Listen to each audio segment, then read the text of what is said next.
وَيَضَعُ بِهِ آخَرِينَ، فرمایا بعض قومیں وہ ہیں جو قرآن کے ساتھ وابستہ ہو گئی، اللہ نے ان کو اوج ثریا کا مقام عطا فرمایا، اور جنہوں نے قرآن کو چھوڑ دیا وہ تنزل کے گڑھے کے اندر گر گئے۔ بقول اقبال کے کہ وہ زمانے میں معزز تھے مسلمان ہو کر، اور ہم ذلیل و خوار ہوئے، ہم سب ذلیل و خوار ہوئے تارک قرآن ہو کر۔ آج امت قرآن سے دور ہو کر ذلیل ہو گئی۔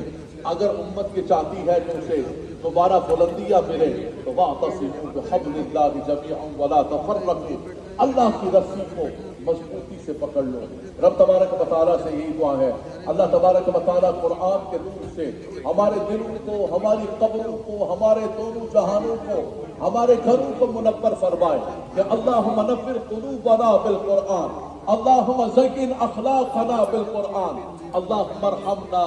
بالقرآن العظیم بجاہ النبی الامین صلی اللہ تعالی علیہ وسلم برحمتک یا